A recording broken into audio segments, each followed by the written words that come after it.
Bueno, ¿les parece si empezamos? Creo que estamos todos, ¿no? O bueno, la gran mayoría. No sé si tienen alguna pregunta o algún comentario relacionado a la clase de ayer. ¿Algún punto que no haya quedado muy claro?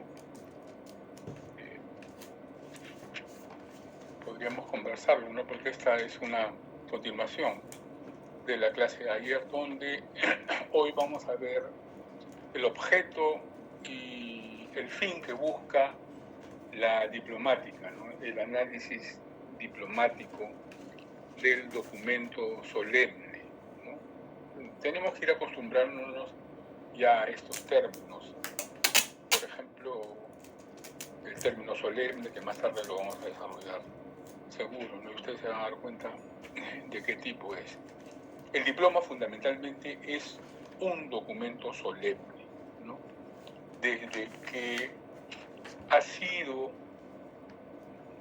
generado en las oficinas, en las secretarías reales, en las secretarías imperiales o en las secretarías pontificias, ¿no? A veces con bastante frecuencia se denomina a estas secretarías como cancillerías, ¿no? Quizá no tengan propiamente la acepción que hoy entendemos, ¿no? Cuando nosotros hablamos de cancillería o de canciller, están haciendo referencia a el ministro de Relaciones Exteriores o Torre Tagle o el Ministerio de Relaciones Exteriores. En esta época y hasta el presente, en algunos casos, Cancillería siempre hace referencia a las secretarías, ¿no? A la Secretaría General, digamos. Entonces, cuando hablamos de cancillerías reales, estamos hablando del secretario del rey, o si hablamos de cancillerías imperiales, del secretario del emperador. Lo mismo sucede en la documentación eclesiástica, en el ámbito eclesiástico, cuando uno habla de secretario de pontificios, estamos hablando del canciller, de la cancillería pontificia. Quizá para diferenciar, van a encontrar también en diplomática y en otros documentos chancillería, con CH, chancillería. La chancillería, por el contrario, es muy similar su escritura, hace referencia a un tribunal de justicia, ¿ya? Digamos, a un tribunal supremo de justicia. Por eso es que a veces vamos a encontrarnos en el análisis diplomático con chancillerías, ¿ya? Y entonces ya están advertidos al respecto. Entonces, ya conversamos ayer acerca de un poco cuál es la inquietud de la diplomática, por qué nace la diplomática, ¿no? Jean Mabillon, un monje benedictino, a raíz de unas dudosas, cuestionables diplomas, documentos oficiales, solemnes,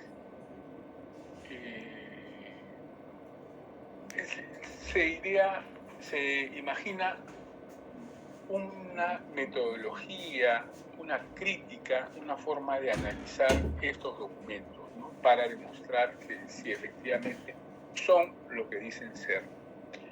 Entonces se establece la base de lo que hoy conocemos como la ciencia de la diplomática, ¿no? Al analizar los aspectos internos y externos. Estos aspectos internos y externos nos van a servir hoy a nosotros en este curso para analizar los documentos que vamos a presentar a continuación. Entonces ya Mabillon se había dado cuenta de una serie de estos aspectos y lo que tenía que hacer era someter al documento, al diploma, a estos requerimientos. La diplomática moderna ya no solamente, bueno, ya desde el siglo XVIII, XIX, se incluyen como análisis de la diplomática documentos no solo provenientes de las cancillerías reales, imperiales o pontificias, sino todo documento, ya sea del ámbito público o privado, ¿no? Una real cédula, pero también puede ser un contrato, ¿no? Y ya en el siglo XX incluso, repitiendo la clase de ayer, se incorpora al análisis diplomático todo documento existente en los archivos, ¿no?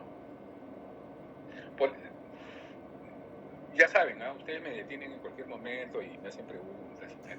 No me levanten la mano porque no veo.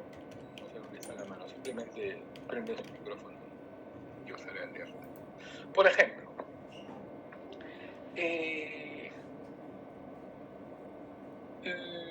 la provincia franciscana de los Dos Apóstoles del Perú,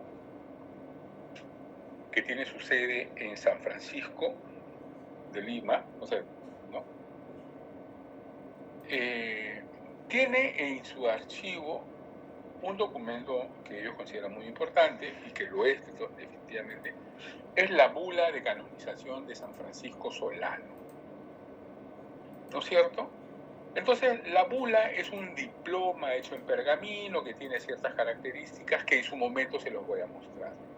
Tiene un formato, tiene un formulario, un tipo determinado, ¿no? Por ejemplo, estos formatos le dan la solemnidad, porque uno al ver ese documento dice, ok, este es un documento que viene de Roma y cumple las formalidades, porque el formato dice, ¿no? Bajo el signo, bajo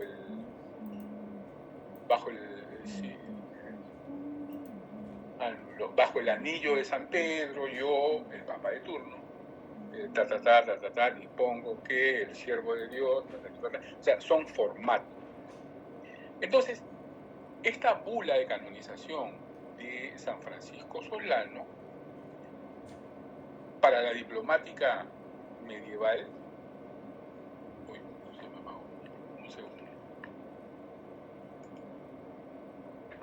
para la diplomática medieval es tiene validez, ¿no? Solo el diploma. Pero entendida la diplomática moderna, contemporánea, no solo ese diploma es susceptible de ser analizado en sus elementos internos y en sus elementos externos, sino también todo tipo de documentación vinculado a esa bula. Por ejemplo, para emitir esa bula el Papa necesita informes, ¿no? Pero para ello primero tiene que iniciarse un proceso de canonización que se tienen que cargar la provincia, es decir, aquí los franciscanos empiezan a declarar siervo de Dios, luego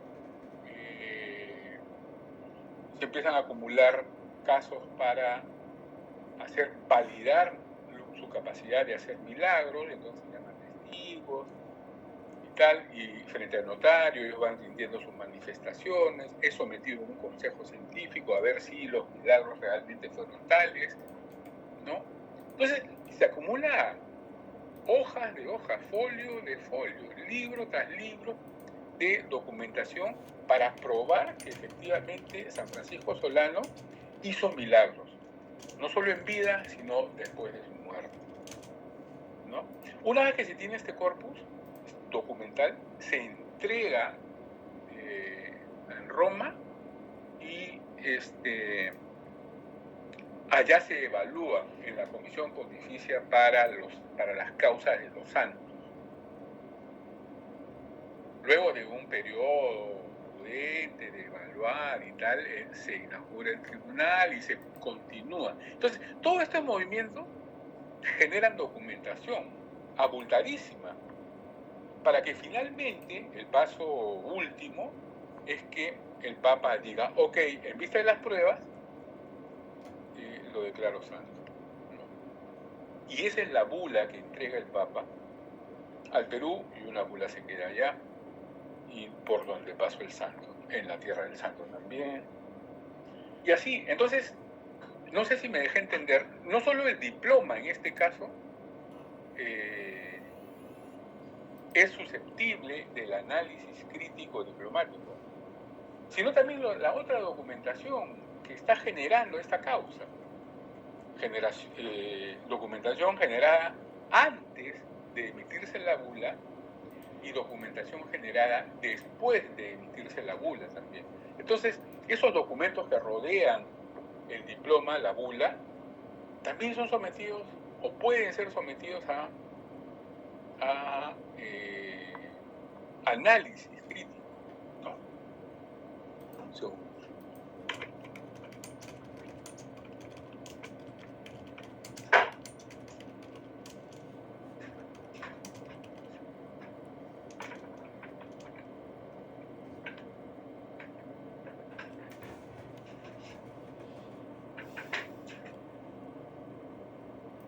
No sé qué ha pasado con mi pantalla. Se ha apagado. Ustedes sí me ven. ¿Y ahí me escuchan también? Muy bien, ya, okay, gracias. Entonces la pantalla que está compartiendo está congelada, pero a usted sí se le ve y se le escucha. Ahí pasó. ¿Están pasando las diapositivas? No, profesor, creo que debería dejar de compartir y volver a compartir nuevamente. Ya. Entonces,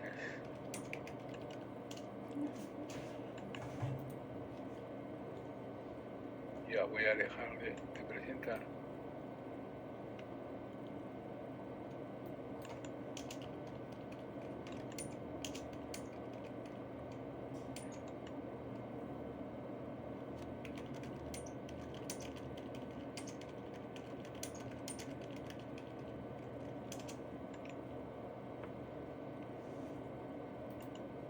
¿Ahora sí?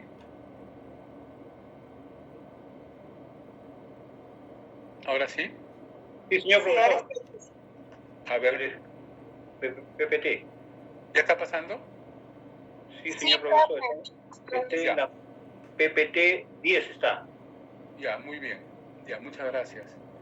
Disculpen estas torpezas que suelo cometer. Entonces,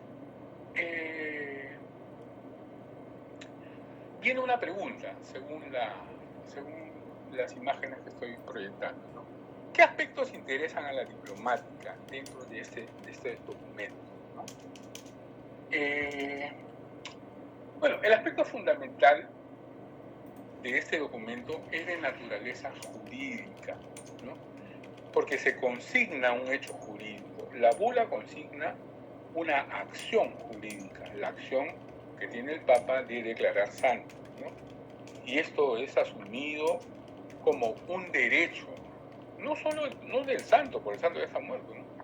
Sino un derecho que tiene la Iglesia, un derecho que tienen los fieles, un derecho que tiene el pueblo, que ha protegido este santo, ¿no? Entonces, esa bula es un documento legal. Esa bula tiene firmas, validaciones, sellos, ¿no? Todos los elementos que deben rodear a un documento para que tenga una fuerza. Porque ese pergamino, por más bonito que sea, si no tiene la firma del Papa, si no tiene su sello pendiente, no tiene valor.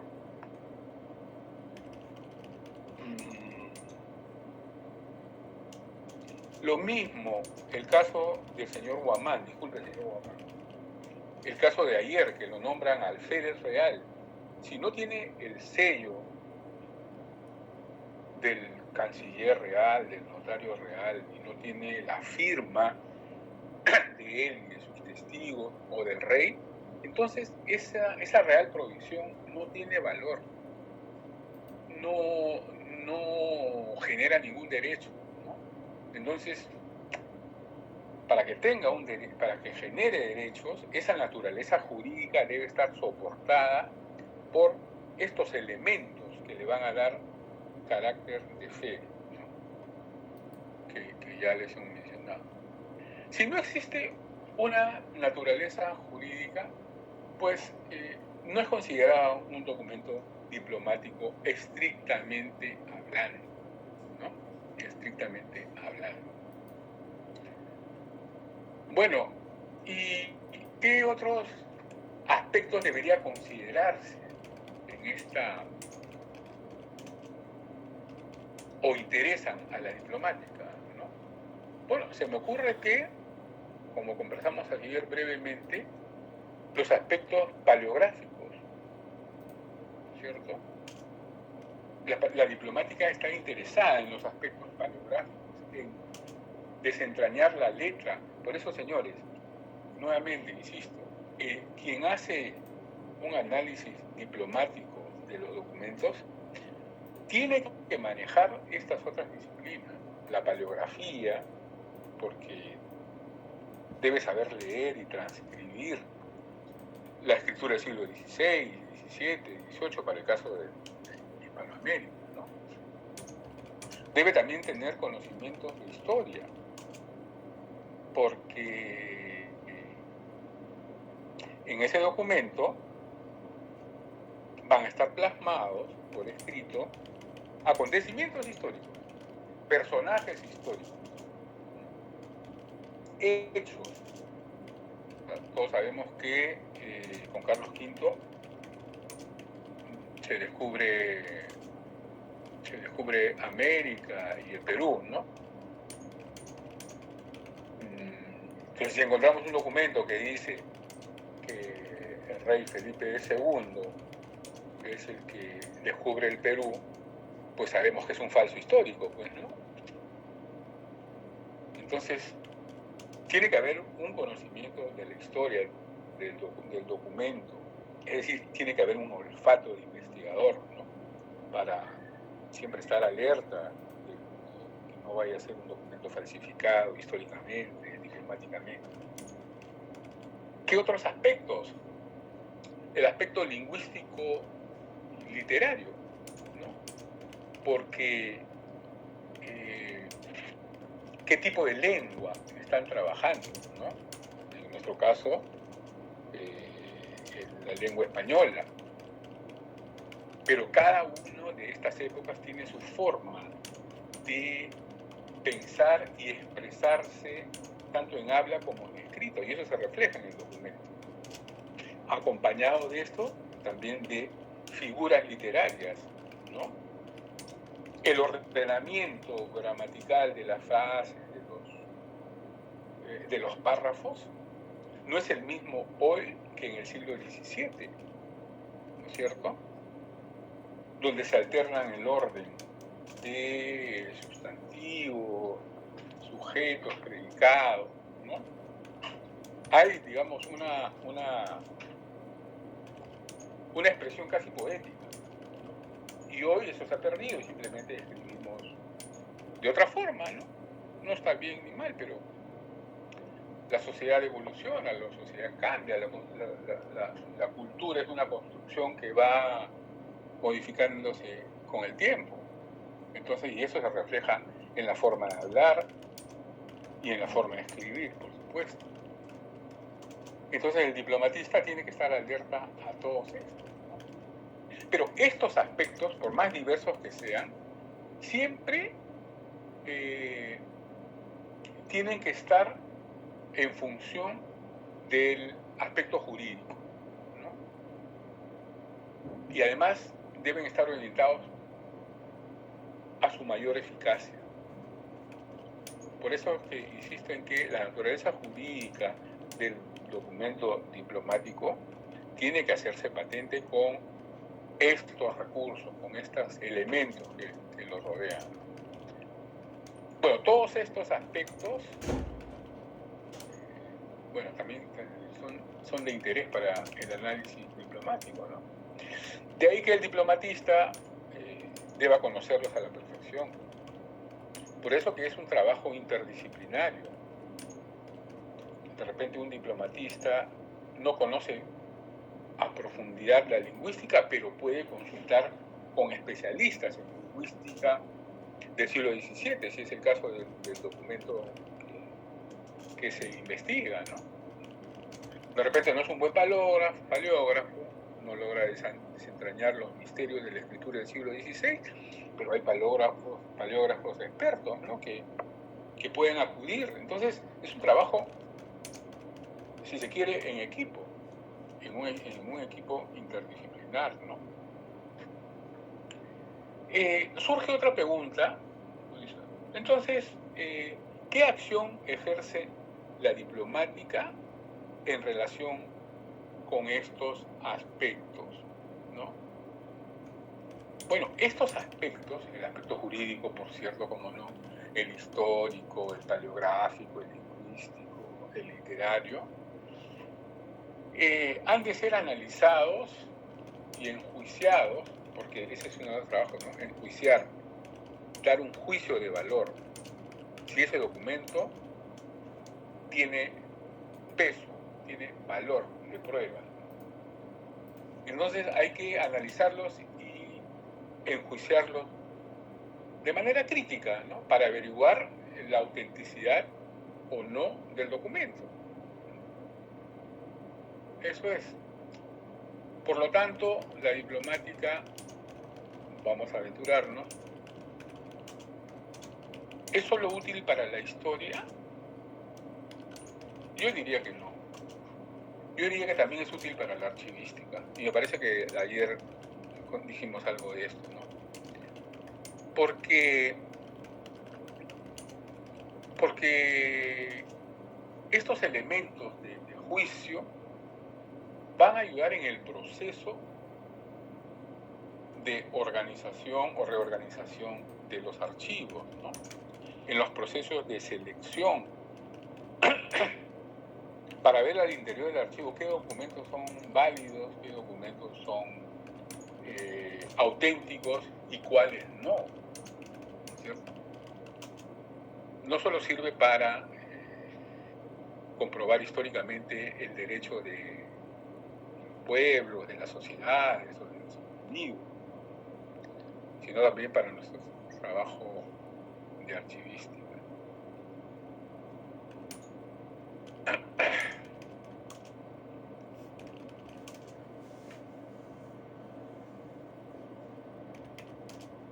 ¿Qué fin ha de perseguirse al ejercer esta acción?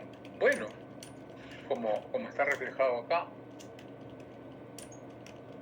el fin es aprovechar y explotar al máximo el documento como fuente escrita, como fuente fidedigna, para emplearlo en el proceso de selección y organización archivística, ¿no? Para el caso que nos convoca hoy. Además, para el peso histórico ya sabemos que tiene, ¿no? Para el análisis de situaciones y hechos históricos, ¿no? Pero en el caso de la archivística también. Por lo tanto, la diplomática no es útil para la historia, no es útil para la archivística. Entonces nos aventuramos a una primera definición que dice: la diplomática es la ciencia del documento al que analiza en todo su conjunto, ¿no? Al decir analizar en todo su conjunto, estamos haciendo referencia tanto al soporte físico, a los elementos físicos, como al contenido que tiene el diploma. Especialmente, dice esta definición, en su forma, es decir, en el formato que tiene, porque todos estos diplomas tienen una fórmula en que se expresan, ¿ya? En la génesis documental, no sé si están familiarizados con estos términos ya, no recuerdo qué curso, pero la génesis documental, como su nombre lo indica, es el origen, cómo es que se origina, en qué oficina, en qué despacho se genera ese documento, ¿no? Y su evolución en el tiempo de este tipo de documento. la tradición y conservación. ¿A qué hacemos referencia con tradición? A este proceso, ¿no?, de génesis, desde el original hasta cómo llega a nosotros, ¿no? Y ahí hablamos de qué estado de conservación se encuentra, pues, en qué estado de conservación lo recibimos. Disponiendo, continúa la definición, dicho análisis en orden a demostrar su autenticidad y valor. ¿Se están dando cuenta cómo todos estos análisis se reducen a comprobar efectivamente es un documento auténtico y esta autenticidad le va a otorgar un peso específico, un valor como prueba de derechos y obligaciones? Como les dije, las guerras diplomáticas, los países como fronterizos como Francia y Alemania iniciaron estos enfrentamientos de diplomas, de documentos, de representantes, ¿no?, para hacer valer su derecho sobre tal o cual límite. Sí, desde el río tal hasta la loma tal, hasta esa elevación. Ya, ¿dónde está? Acá está, según esta donación que hizo tal señor feudal, ¿no?, marcando, amojonando los límites. Entonces, eso está escrito y eso es una prueba, ¿no es cierto? Entonces, ese documento, desde antiguo, se tiene que hacer ese estudio para demostrar que es realmente el derecho de uno o del otro, ¿no? Desde el principio, como les dije, hay falsificaciones. Entonces, por eso es que tempranamente se desarrolla esta disciplina, ¿no? Entonces, nuestro análisis va dirigido a eso, a probar la autenticidad y el peso y el valor que tiene el diploma con un acto jurídico inherente a él, ¿no es cierto? ¿Tienen alguna pregunta, comentario?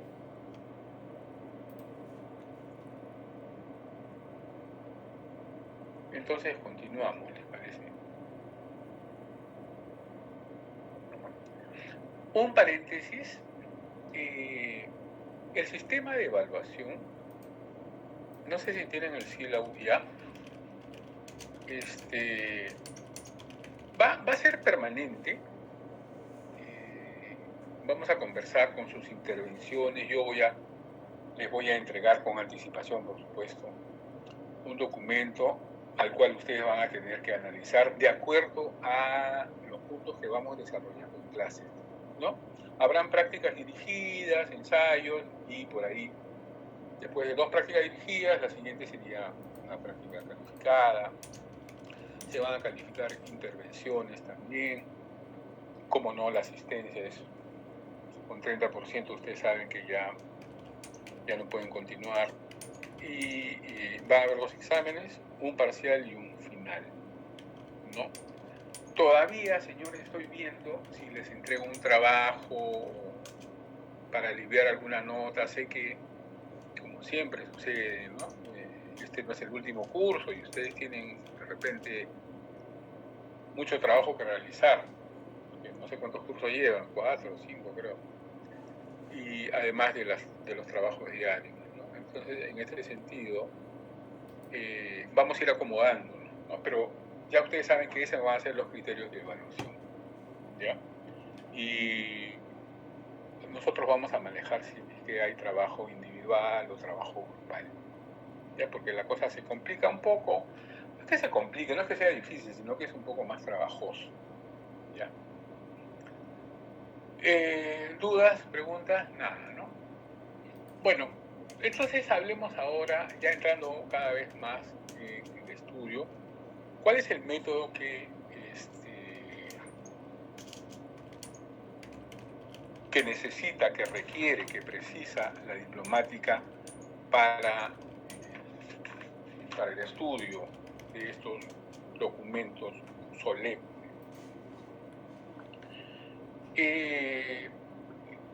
Como dice la diapositiva, ¿no?, existe un conjunto de normas y principios que deben dirigir la acción del diplomatista, en este caso de nosotros, ¿no? Y ya les digo, de aquí no vamos a salir unos expertos diplomatistas, ¿no? Eso es imposible, eso es una carrera que lleva años, donde tienes que estudiar no solo estos aspectos, sino también química y tal, ¿no? En laboratorios para ver el tipo de papel, el tipo de tinta, cómo se elaborar. Entonces, nosotros vamos a salir con nociones. Cuando nos digan, escuchemos por ahí diplomática, me acuerdo, es esto, esto y lo otro, ¿no? Pero le va a servir para su trabajo, si es que lo están haciendo en archivos de alguna manera, ¿no? Entonces, como les digo, esos son una serie de principios que deben regir la acción de quien se enfrenta, no solo del diplomatista, ¿no? Sino de quien se enfrenta a un documento de esta naturaleza en relación con ellos y los otros que derivan o generan ese diploma, ¿no? Pero por otro lado también es una serie de procedimientos, ¿no? Reglas que a través de las cuales se aplican estos principios. Por ejemplo, hay que saber, es un principio básico, distinguir entre autenticidad diplomática y autenticidad histórica, ¿no? Ustedes se preguntarán, este señor, ¿qué me está diciendo, no? Esto se va a desarrollar cuando empecemos ya a practicar, pero ¿qué significa una autenticidad diplomática? Hace referencia a si el diploma, si el documento cumple las formalidades del caso, si tiene un encabezado, si tiene una dedicatoria, si tiene un saludo, si tiene un cuerpo, si tiene una parte final que son las fechas y las firmas y las validaciones, es decir, si cumple un formato, ¿no? Es auténticamente válido este documento, es auténtico. ¿Y qué tiene que ver la autenticidad histórica? Fácil, si lo que dice el documento es cierto, ¿no? Si se entregó tal cargo a tal persona, si se le entregó tales privilegios a tal pueblo, ¿no? Esa es la autenticidad histórica, que es fácilmente comprobable, con documentos de época, con publicaciones y tal, ¿no es cierto? Por ejemplo, la capitulación de Ayacucho, nosotros sabemos que existe, ¿no es cierto? Sabemos quiénes participaron, sabemos cuándo fue. Este es un hecho irrefutable. Y la capitulación de Ayacucho tiene un formato determinado, ¿no? En un encabezado, donde el general se expresa, saluda y relata los hechos, y finalmente cuál es el balance de la batalla y cómo termina, ¿no? Pero es auténticamente y diplomáticamente válido, pero de repente no cumple las formalidades del documento, pero sí lo que dice es cierto. Entonces estamos frente a un documento que es diplomáticamente no auténtico, porque no ha cumplido el formato que debe ser para este documento, para este tipo de documento. Perdón. Pero sí es un documento históricamente auténtico, porque está relatando un hecho que se cumplió, ¿no? Y en el caso de la autenticidad diplomática, puede estar relatando un hecho que nunca ocurrió. Pero sin embargo,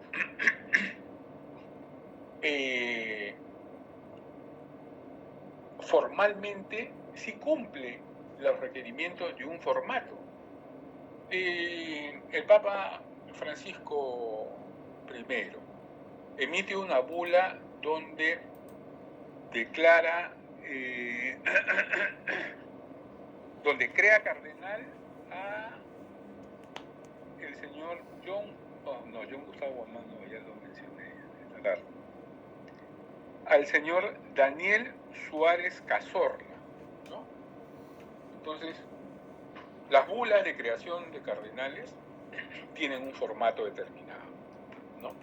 Tienen un sello de plomo y tienen su firma, la firma del Papa. Entonces cumple completamente. Pero nosotros sabemos que el señor Suárez no es un cardenal, ¿no? Es un alumno de la escuela de archiveros, pero el señor Suárez viene la próxima semana y dice, miren, el Papa me ha declarado cardenal. Vemos si es un pergamino de tales características, tiene la letra de la curia, que así se le denomina, y tiene los sellos, validaciones y tal, pero pues no cumple, diplomáticamente hablando, la estructura, pero no es un documento históricamente auténtico. Sabemos que es una falsedad lo que está hablando. ¿Me dejo entender? He sido un poco enrevesado, pero lo que les quiero decir es que tanto la autenticidad diplomática como la autenticidad histórica no necesariamente coinciden, ¿no? En la mayoría de los casos sí. Por ejemplo, el acta de fundación de la ciudad de Lima. Las actas de fundación de ciudades tienen un formato. El hecho jurídico que Pizarro o quien va a fundar la ciudad tiene que trazar su espada, hacer tres golpes de ella y declarar fundación, tiene que recitar una fórmula determinada y empezar a entregar los solares. Ese acto jurídico, que es a vista de todos, tiene que ser transcrito en un acta. Esa acta existe. Entonces, esa acta es un diploma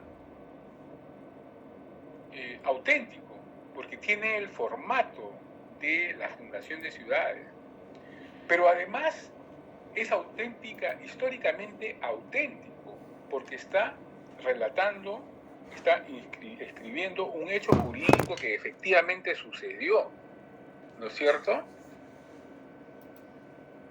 El 18 de enero de 1535, fundada como la Ciudad de los Reyes. Pero si encontramos un documento que dice exactamente lo mismo, con la firma de Pizarro y tal, en el mismo material de papel, porque ustedes saben que los archivos pueden robarse un papel de la época y falsificar la letra, en fin. Pero en vez de 18 de enero del 35, dice 18 de enero del 36. Entonces es diplomáticamente auténtico, pero históricamente no, ¿no es cierto? Así es. Pero ¿qué pasa si Pizarro o el secretario de Pizarro redactó ese acto jurídico no cumpliendo el formato que hay para fundación de ciudades, ¿no? Sino simplemente redacta como en verso o en prosa, ¿no? Y el marqués gobernador Francisco Pizarro, en un acto que lo pinta de cuerpo entero y qué sé yo, entregado a su pueblo, a su ciudad, realizó el acto de fundación de la ciudad de los Reyes. Entonces, diplomáticamente no es auténtico, pero sí históricamente, ¿no? ¿Quedó un poco más claro? Me estoy demorando mucho acá. Bueno, si no hay preguntas, continuamos, ¿no? Otro de los principios es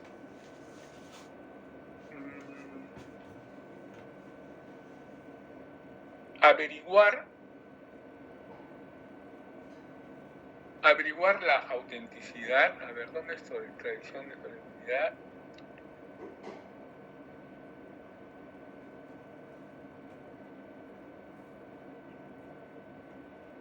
Autenticidad diplomática y autenticidad histórica. La tradición de solemnidad, distinguiendo entre original y copias. Hay que establecer esto, ¿no? Repetimos, averiguar y establecer la tradición de solemnidad, distinguiendo entre original u originales, ¿no? Porque el documento, como los privilegios y estos, no solo se hace uno solo, sino se hacen 2 o 3. Uno se lo entrega al que recibe el privilegio, otro se queda en los archivos reales, otro va al pueblo donde este señor va a tener el privilegio. Entonces, por eso hablamos de uno o más documentos originales, ¿no? Entonces, hay que distinguir entre esto y las copias en sus diversos tipos. Copia no quiere decir falsificación, ¿eh? Sino que copia es la réplica de este documento. Según esto, hay diversos tipos de copia, ¿no? Que no es sino la transcripción literal de un texto anterior, ¿no? Los originales tienen la característica de haberse emitido el mismo momento, ¿no? Claro, como son formatos, ya se tienen los formatos preparados solamente para la firma y sello del rey, ¿no? O de la autoridad competente. Por eso se dicen originales. Pero las copias son transcripciones literales de documentos que se han escrito con anterioridad, ¿no es cierto? Se contrapone al concepto de original, esta copia, porque no es ni primigenia, ni primitiva, ¿no? Ni perfecta. El documento perfecto ya se realizó, fue el primero original. Entonces, en este sentido, puede haber sido elaborada esta copia a partir del original o de otra copia, ¿no? Frente a esto tenemos varios tipos de copia de documentos, siempre en función de la mayor o menor relación que guardan con el original. Por ejemplo, tenemos una primera copia simple. Esta copia simple, sin marca de autenticidad jurídica, no pretende ser un documento de probanza, no tiene ninguna validación de las autoridades, no tiene signos de validación o suscripciones, ¿no? Firmas, ¿no? De los validadores, de los que han generado este documento, que den fe pública de este documento y por lo tanto no tiene ninguna garantía jurídica, no tiene ningún peso jurídico. Entonces es una copia simple. Bueno, intermedio hay una copia autógrafa, la que hace el mismo autor del original autógrafo, es decir, hecho a mano, ¿no? Una transcripción de su propia mano. Esta es una copia autógrafo, hay testamentos autógrafos. Luego tenemos una copia figurada, cuando el autor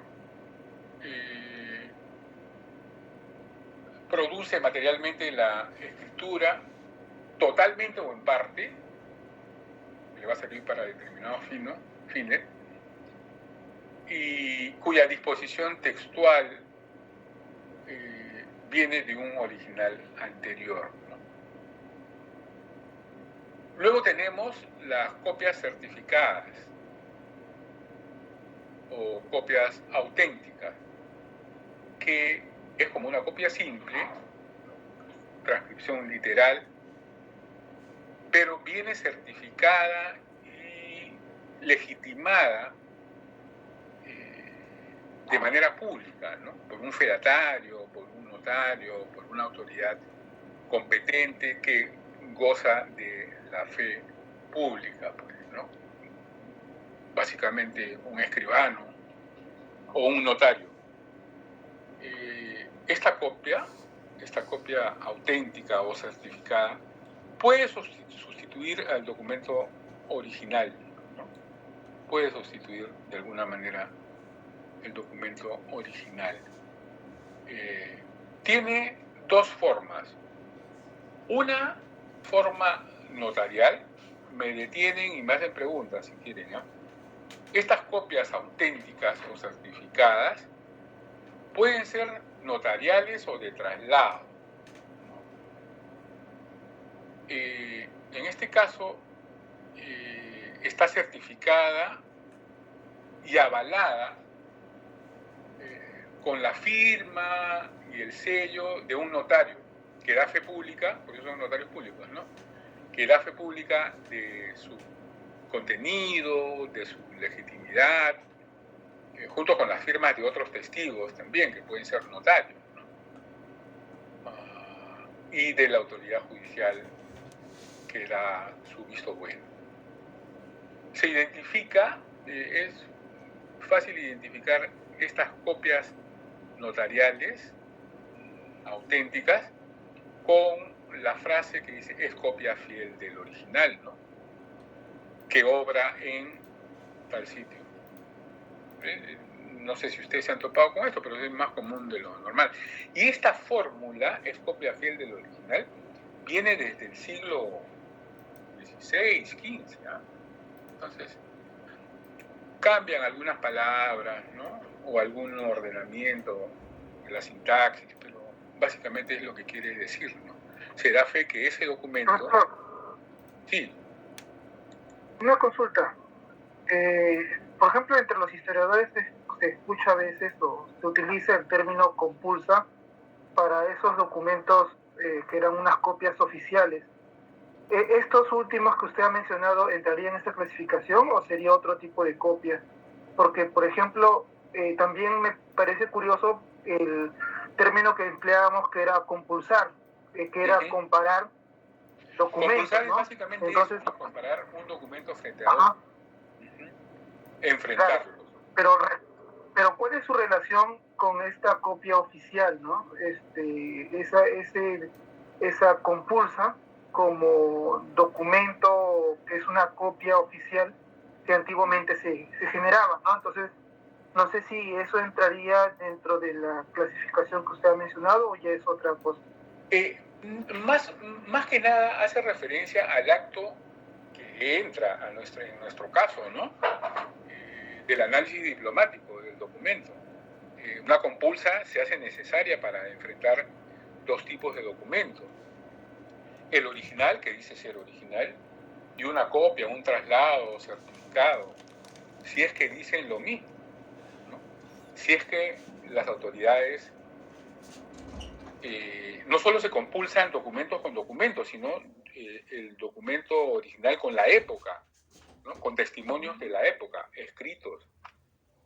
Entonces, más que nada hace referencia a eso, la compulsa. Profesor, sería algo así como, por ejemplo, cuando nosotros, obtenemos por ejemplo, un bachiller, ¿no? Un grado. Entonces la universidad genera un ejemplar de este en original, un único, que es de un tamaño grande, pero cuando tú le pides a la universidad luego una copia certificada, así es, te da una versión más pequeña, pero con las credenciales, y cuando uno habla de compulsar, sería la comparación entre el original con esta copia, ¿no? Exacto, pero para seguir el caso del título, ¿no? Esa copia certificada tiene validez ya, tiene reconocimiento. Ninguna institución te va a pedir compulsa, salvo, no sé, porque el original no se exhibe, ¿no? Entonces, ¿cómo vas a poder compulsar, ¿no? Pero sí, es lo que usted dice, Es lo que usted dice. Compulsar sería ese acto de enfrentar un documento con el otro, ¿no? Aunque lo veo bastante difícil porque, le repito, ¿no? El documento que tiene la universidad ya no lo exhibe, ¿no? A menos que sea por orden judicial, ¿no? En caso de creen las dudas, que haya dudas acerca de su originalidad, incluso en la SUNEDU, ¿no? No se me ocurre cuál sería el ejemplo extremo, pero en caso de una duda, el juez tendría que determinar que se exhiba el original. Sí, así es. Así es. Gracias por ilustrar eso, ¿no? Y una copia auténtica o certificada de la forma vidimus, dice. Vidimus es en latín, o algo así. Es lo mismo, ¿no? Cuando una autoridad da testimonio de haber visto un documento anterior y lo cita en parte, ¿no? O inserta la transcripción parcial o total de ese documento y finalmente dice, sepan todos que vimos el papel, ¿no? Eso es menos frecuente, pero puede ser el caso, ¿no? Yo la verdad que nunca he encontrado un documento que diga eso. Nunca he encontrado, mejor dicho, una copia de esta naturaleza, ¿no? Que mencione que se ha visto el documento original que se perdió en algún momento, pero la autoridad dice, yo he visto ese documento y doy fe de ello. Profesor, buenas noches. Buenas noches. Sobre eso que usted está mencionando, ¿podría aplicarse o podría darse el caso que eso se puede emplear para lo que es las reconstrucciones de expediente, cuando muchas veces se extravían o se pierden originales que han estado en poder de la entidad y ellos lo hemos podido ver, observar, lo hemos tenido, ¿no? Pero en caso de que tengamos una copia, una referencia a través de quien lo originó, ¿podríamos utilizar ese procedimiento que usted está mencionando? Efectivamente, esa es una copia válida, ¿no? Ahora, existen también los títulos supletorios, ¿no? Que podrían, o las declaraciones juradas y tal, pero sí, lo que usted menciona cabe perfectamente en esta expresión, ¿no? ¿Ustedes se han encontrado con eso, en esas circunstancias, digamos, en esa situación? Sí, es que tenemos documentos, expedientes que estamos tratando de reconstruir porque son del año 88, año 90, que se han perdido por el tema de que son casos de cobranza coactiva. Y hemos solicitado con el administrado que nos facilite los documentos que presentó, pero ya argumenta que no los tiene en su poder, ¿no? Entonces, eso nos está imposibilitando poder generar, ¿no? Reconstruir todos los actuados. Entonces, por lo que usted menciona, entonces habría esa facultad legal, se podría decir. Exacto. Sería pues únicamente una transcripción certificada, ¿no? Con determinadas formalidades, como usted está mencionando, ¿no? Sí, calza a la perfección esto. O sea que no estamos tan alejados de la práctica, ¿no? Por ese lado va. Bueno, otro principio es el de examinar y conocer los caracteres del documento, ¿no? Tanto internos como externos. Ya van varias veces que estoy mencionándolo, ¿no? Es decir, examinar desde la materia escritoria, que es el soporte en el que está escrito, pergamino, papel, madera, tabla, cera, pero en el caso de Hispanoamérica no, es un poco difícil, ¿no? Encontrar nombres, ahora que yo no sé el caso, pero sí en láminas de metal, Entonces, esa es la materia descriptoria, el soporte donde tú escribes, ¿no? ¿Qué tipo de soporte es? Y la tinta o los punzones que se han utilizado, ¿no? Cómo es la forma en que se ha escrito. Van desde ahí, desde esto, hasta el estilo o discurso documental, ¿no? Entonces estamos hablando de lo material, que es el documento en sí mismo, y de lo inmaterial, que es el contenido, el estilo y la forma de expresarse, ¿ya? Este es otro de los principios. Entonces, ¿cómo se aplican estos principios que acabamos de mencionar someramente? Para averiguar la autenticidad, y esto no es un lugar común a mencionar que uno debe ser prudente y ecuánime, lo más objetivo posible, ¿no? Porque a veces nos dejamos llevar, en realidad en esta disciplina como en las ciencias sociales, a veces nos dejamos llevar por nuestro prejuicio, por nuestra formación o de formación profesional, ¿no? Siempre vamos a tener un sesgo, tanto en la formación, tanto desde la formación personal, académica, como de la circunstancia sociopolítica, económica en la que vivimos, ¿no? Entonces, por eso es que los diplomatistas insisten en que uno debe alejarse de todo esto y enfrentarse al documento sin ningún prejuicio de la época, sino insertarnos en la época del documento. Por eso es que es importante conocer la coyuntura histórica, social, en la cual se ha generado ese documento. Por eso es que se advierte trabajar, enfrentarse, analizar con prudencia, con objetividad, ser ordenado, ecuánime en la revisión de los documentos, ¿no? Los documentos desatan pasiones también, ¿no? Uno puede estar a favor o en contra, pero puede ser simpático o antipático ese documento, pero no debemos dejarnos llevar por eso, ¿no? Sino por la objetividad del diploma propiamente dicho. Y por esto se concatena con el segundo punto, ¿no? Para averiguar la autenticidad, que nos va a mantener en la objetividad, ¿no? Dice que en caso de duda, estar a favor de como se dice, ¿no? No es culpable hasta que se demuestre que lo es, ¿no? O es inocente hasta que se demuestre lo contrario. Lo mismo, el documento, no hay que ir con ese prejuicio de que no, esto tiene una pinta de falso, no. Hay que hacer el análisis de todos estos elementos y recién, objetivamente, y recién a partir de ahí se emite un juicio de valor, ¿no? Es importante esto. Y no presuponer mala fe. Esto ya es un poco más difícil, ¿no? Porque hay documentos que sí se han creado, como les voy a comentar en un momento, que sí se han creado con muy mala fe.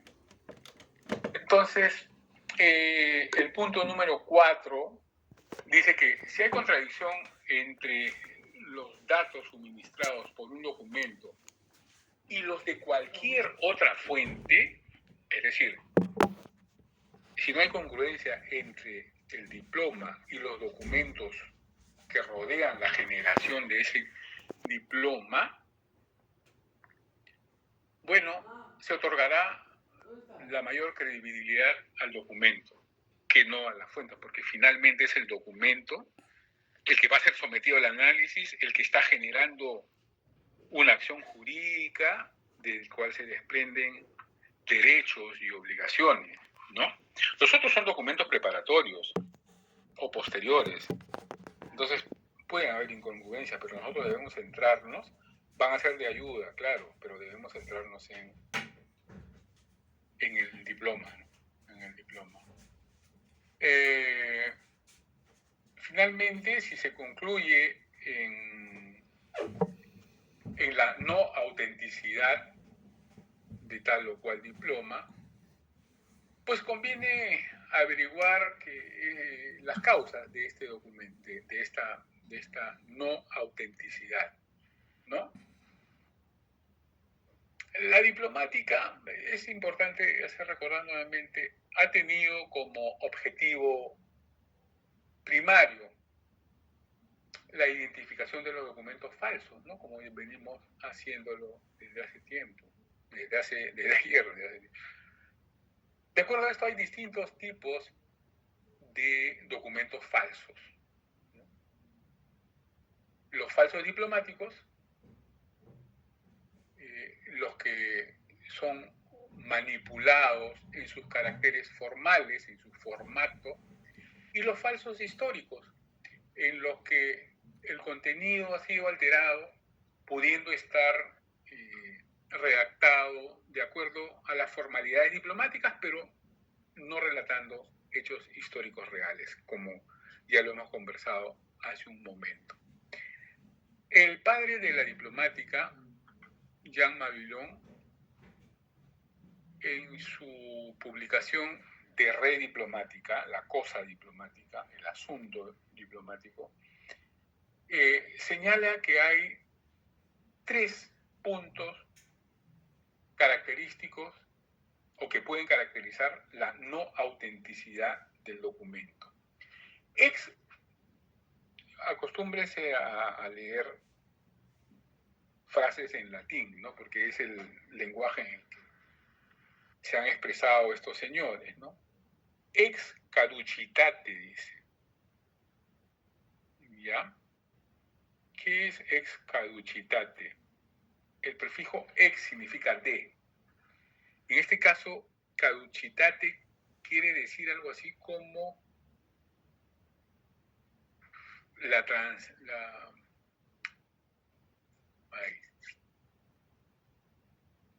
transitoriedad de un documento, es decir, que el deterioro, ¿no? En el proceso de deterioro se sustituye debido a esto al original deteriorado, ex caducitate. Como verán, esto es simplemente reemplazar, sustituir al original, que se ha perdido en parte o completamente, como en un caso que se ha mencionado acá, ¿no? Cuando no existe el expediente o está incompleto y tal, se trata por todos los medios de reemplazarlo. Entonces, ese es encontramos una fórmula, ¿no? Ex caducitate, las formas de las características de la no autenticidad de los documentos. El segundo es ex iactura, que quiere decir de la pérdida, cuando el documento se ha perdido o ha desaparecido. Se suple por desaparición, ¿no es cierto? Entonces, los dos que he mencionado, digamos, son honestos, son objetivos, se realizan con bastante frecuencia en virtud a la caducidad del documento, del papel, de la materia escritoria, ¿no? A veces hay un incendio y se pierden, entonces hay que realizar estas acciones, ¿no? Pero hay un tercer elemento, sí, que tiene mala fe, ¿no? Ex dolo malo quiere decir de un artilugio, de una artimaña, de un truco malvado, ¿no? Entonces, este latinazgo lo que está expresando es que ha habido un engaño premeditado por escrito, que lo que busca es confundir a todos, darle el peso jurídico que en realidad no tiene. Me parece que es momento de comentar un documento que se hizo muy famoso en el ámbito diplomático, de los diplomatistas, que se produjo ante un matrimonio de un rey de Castilla del siglo XIII, me parece, casi a fines del siglo XIII, el rey Sancho de Castilla, Sancho IV de Castilla. Este rey se casó con una señora, una joven, una chica, María Molina. Pero habían varias formas de impedimento de este matrimonio. ¿Por qué? En principio, eran parientes en tercer grado, había un padrinazgo por ahí, ¿no? Entonces eso ya lo hacía mal visto, o sea, no podía realizarse el matrimonio. Y en segundo lugar, el rey, todavía no era rey, Sancho IV había desobedecido a su padre Alfonso el Sabio. Entonces, había una serie de cositas por ahí que hacían impedir el matrimonio. Entonces, cuando muere Alfonso el Sabio, Alfonso X, Sancho IV, a quien había desheredado su padre, porque, como les digo, se rebeló en un momento, bueno, al morir Alfonso, su padre, Sancho asume el trono, se hace coronar, ¿no? Y ese es otro motivo más para impedir que continúe esta vida de matrimonio con María Molina. Entonces, ellos, para garantizar la sucesión de un hijo que ya había nacido, para garantizar la sucesión al trono,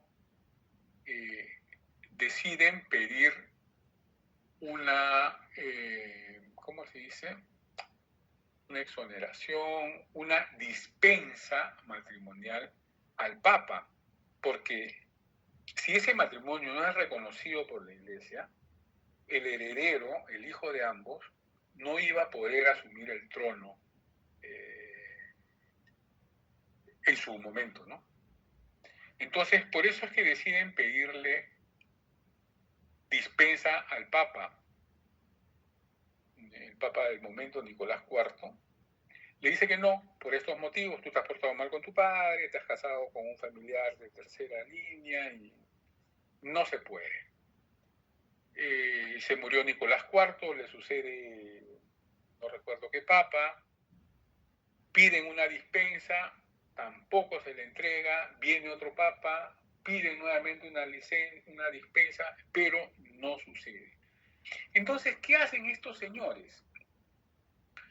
Llaman a un padre, a un fraile, copista, y le dice, ¿sabe qué? Falsifica una dispensa papal.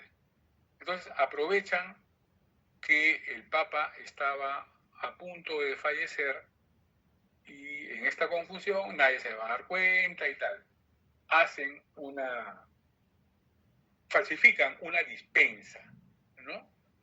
Y lo meten en el archivo y tal.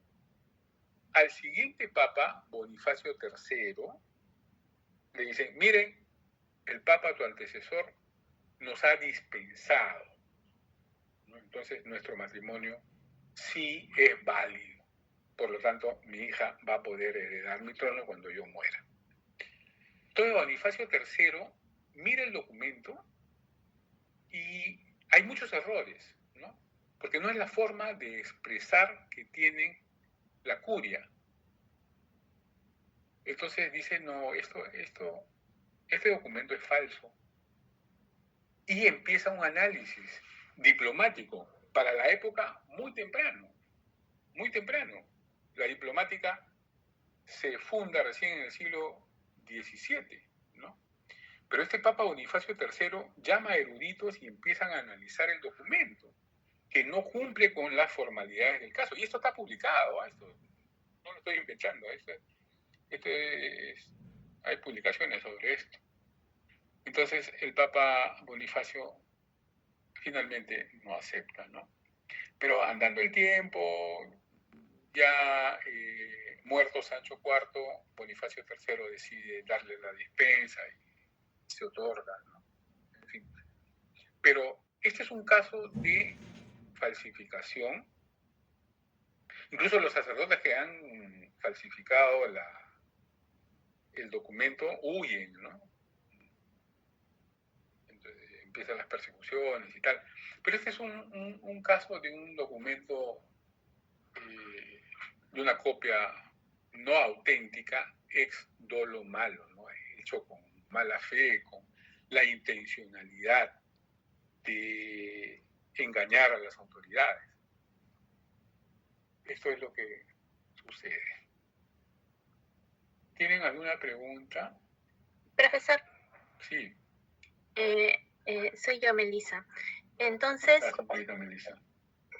¿qué tal, profe? En caso entonces, cuando no hay autenticidad en el documento, el primero que es ex caducidate, ese se usa, o mejor dicho, reemplaza al documento cuando está maltratado. Sí, los dos primeros, ¿ah? A los dos primeros. Sí, entonces, los dos primeros. El segundo no era solo cuando había pérdida, dijo. Sí, cuando había pérdida, cuando no pérdida del documento, ¿no? Ah, ya. Y el último ya, como dijo, cuando hay un intento de engaño. El último es con mala leche, ¿no? Ah, ya sabía, más claro. Y precisamente por eso es que surge aquí en el Archivo General de la Nación, yo he encontrado documentos que prueban la preeminencia de tal o cual poblado sobre las tierras, sobre el agua, ¿no? Sobre el riachuelo, sobre el acueducto, el brazo de río desviado que irrigue sus tierras, ¿no? Y en algunos casos se han encontrado documentos falsificados que pretenden probar eso, ¿no? Ya les dije, las guerras de los documentos nacen precisamente porque hay falsificaciones de documentos.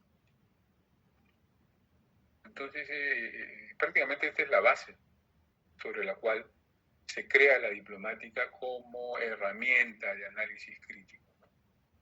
Sí, efectivamente, hay el ex dolo malo. Así es. Muchas gracias por la pregunta. Entonces, continuando con el abecedario de cómo se aplican estos principios, la siguiente es que hay unas reglas para conocer la tradición del documento, es decir, la relación entre el documento original, tal como fue emitido, gestado, generado, y el estado en el que ha llegado a nosotros, ¿no? Hoy. Es importante conocer esa tradición, ese proceso, ¿no? Y aquí sí hay que distinguir entre originales y copias, valorando la calidad diplomática de cada una de ellas, ¿no? Ya hemos visto los tipos de copias que existen, ¿no? Voy a traer documentos que son copias, traslados, para que ustedes vean la diferencia de expresión del lenguaje también que tiene, y cuáles son los formatos. El punto C es tener un conocimiento mínimo, como ya lo hemos venido diciendo, de una serie de disciplinas para poder abarcar el conjunto de caracteres del documento diplomático, ¿no? Caracteres internos y externos que en breve vamos a pasar a desmenuzar, ¿no? El punto D hace referencia a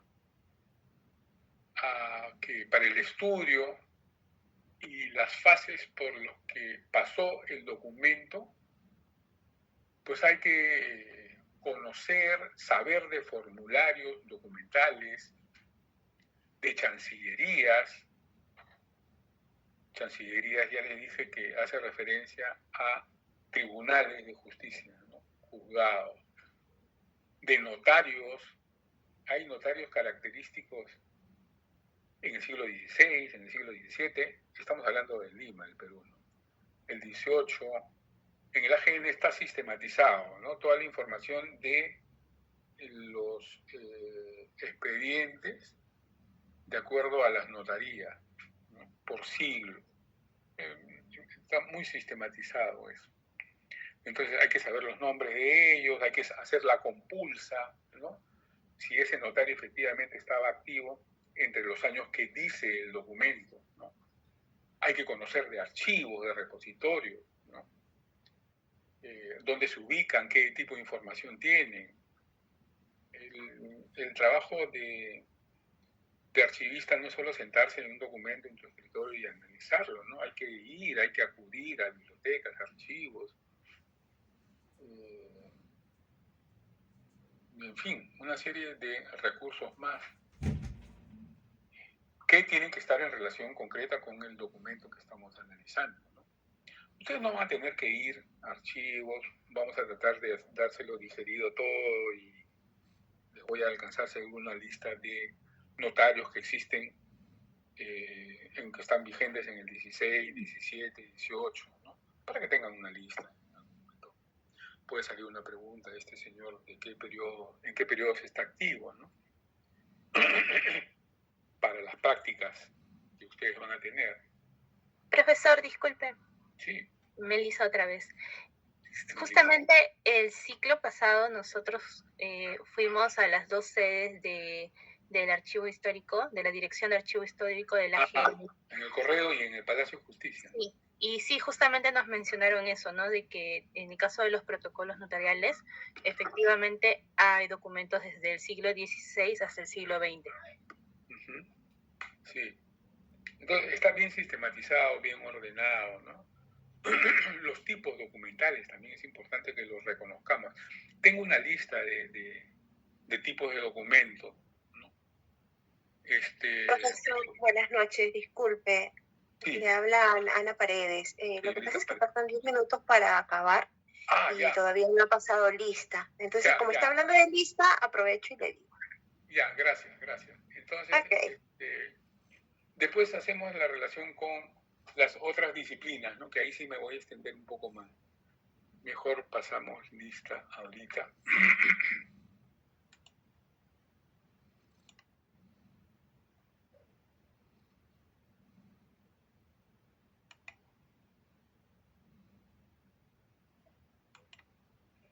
Ya.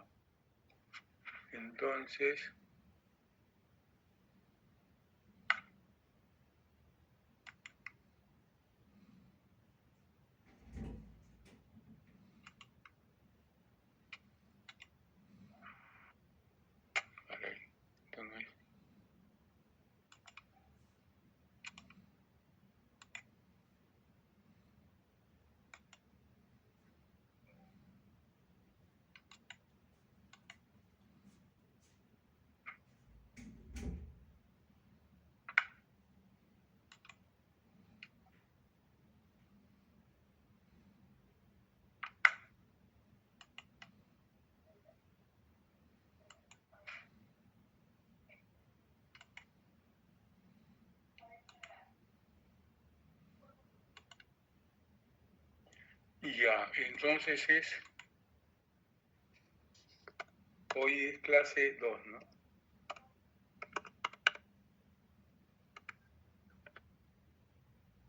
Aburto.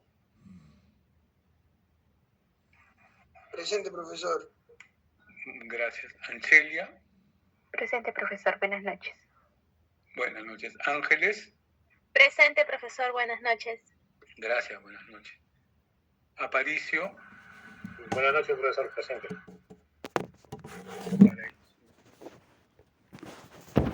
Gracias, señor Aparicio. Atúncar.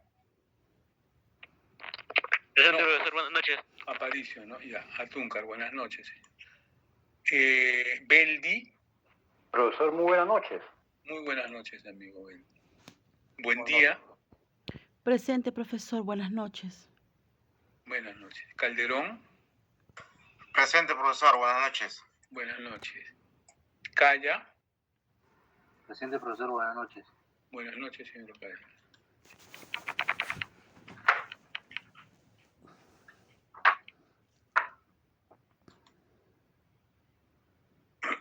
Campos. Buenas noches, profesor. Presente. Buenas noches. Capristano.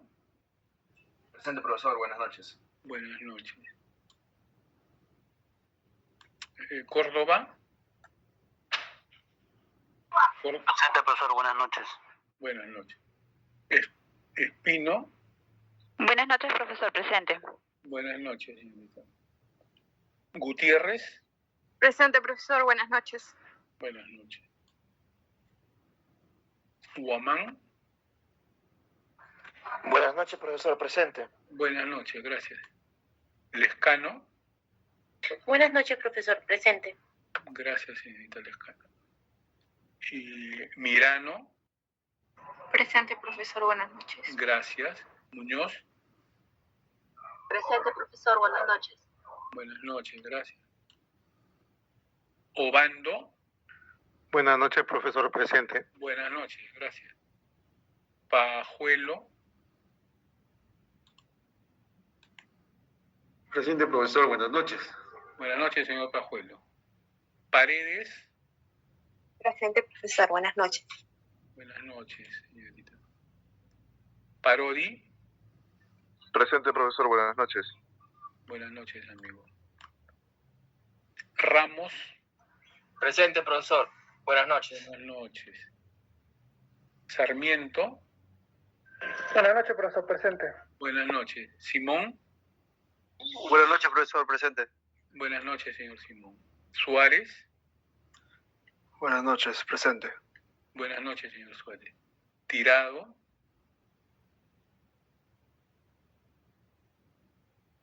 Tirado.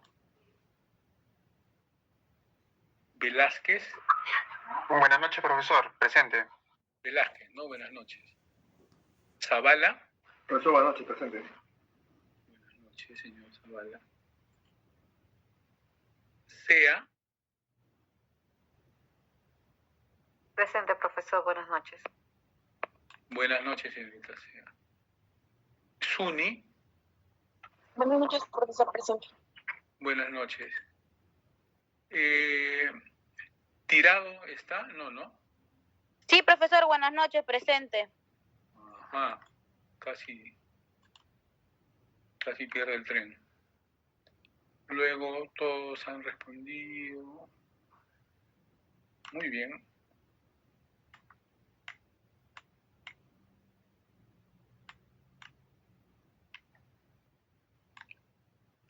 Ya, guardar.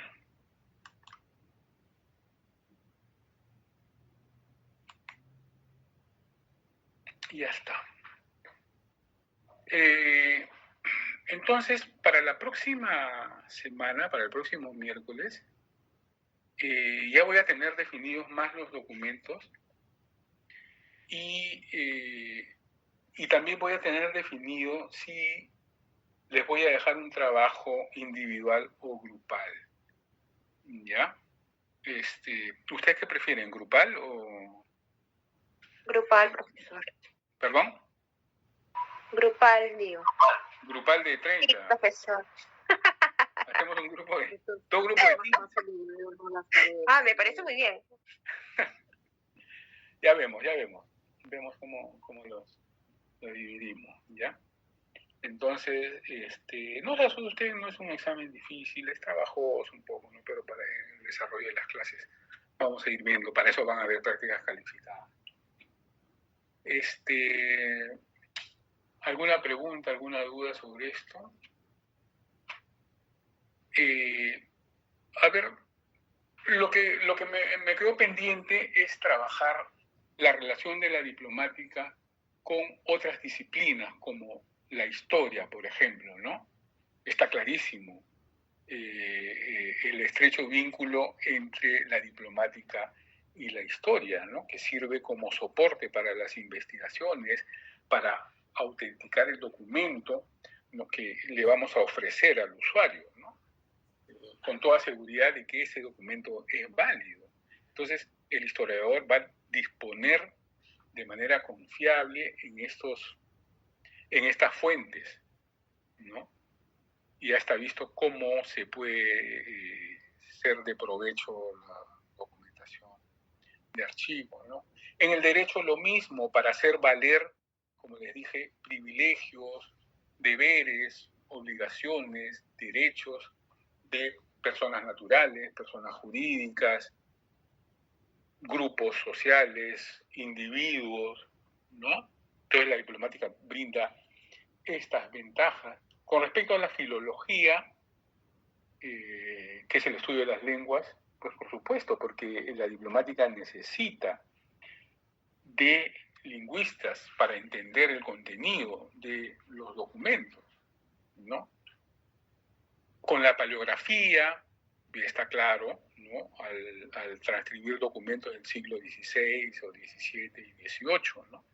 Es fundamental reconocer las letras, las escrituras, las palabras, las abreviaturas, los signos de puntuación. Entonces el nexo es indisoluble, ¿no? Y la archivística, cómo no, suministra los criterios para conservación y clasificación, ¿no? Otra disciplina es la sigilografía, el estudio de los sellos, sigilum, ¿no? Que es un tema aparte, ¿no? El estudio de los sellos, lo que representan, lo que configuran, qué tipos de sellos existen, ¿no? La codicología, qué tipo de libros, qué tipo de papeles, ¿no?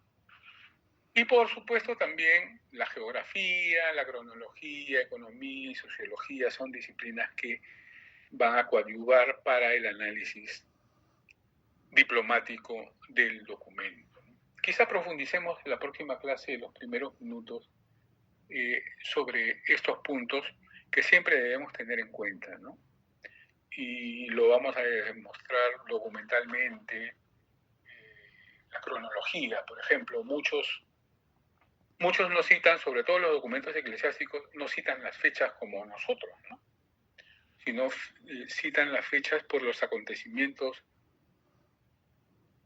religiosos que se produjeron en la época. Por ejemplo, en el año del Señor del 604, en la fiesta de San Juan Bautista, ¿no? O sea, todos sabemos que es el 24 de junio.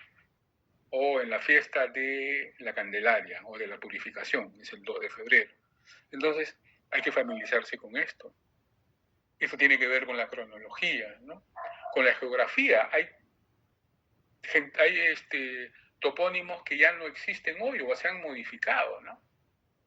Entonces, es importante tener este conocimiento también. Muy bien, jóvenes. Si es que no hay otra pregunta, mejor dicho, damos por terminada la clase. ¿Les parece bien? Ok, profesor. Buenas noches. Muchas gracias. Bueno, buenas noches. Que tengan ustedes un dulce sueño. Profesor, una consulta. También sería con la heráldica, ¿no? Porque ¿Perdón? Con la heráldica era el que estudiaba los escudos, por supuesto. ¿no? Hay una disciplina que es que se combina los sellos y la heráldica, ¿no? Porque básicamente hay que estudiarla. Hay que reconocer ciertos elementos y acá en este curso lo vamos a hacer. ¿No? Sí. Porque puede ser que haya escudos también dentro de los pergaminos, ¿no? O documentos oficiales. Mire, el mismo sello es un escudo, ¿no? El sello es el escudo de la persona o de la familia o del rey o del papa, ¿no? Entonces hay que saber interpretar esos sellos, esos personajes o esas figuras que se representan ahí, ¿no? Sí, efectivamente. Me olvidé de mencionar eso, pero es muy importante también. Ya está bien, profe, gracias. Gracias por la pregunta. Entonces, que tengan una buena noche. Ha sido un gusto verlo. Buenas noches, profesor. Gracias.